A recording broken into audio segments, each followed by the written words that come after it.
ইসরায়েলের ভূখণ্ডে ইরানের হামলা নিয়ে যখন তুঙ্গে মধ্যপ্রাচ্যে উত্তেজনার পারদ, তখন আলোচনায় তেহরানের সমর ভান্ডার। দুই দেশের মাঝে দীর্ঘ দূরত্ব থাকলেও তেল আবিবের জন্য বড় দুশ্চিন্তার কারণ ইরানের কাছে থাকা দূরপাল্লার বিভিন্ন মিসাইল ড্রোন।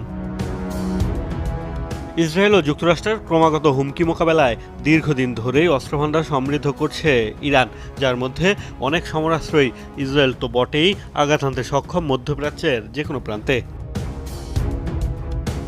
মার্কিন গণমাধ্যমের দাবি মাত্র ১২ মিনিটে ইরান থেকে ইসরায়েল আঘাত হানতে পারে এমন ব্যালিস্টিক ক্ষেপণাস্ত্র রয়েছে তেহরানের কাছে।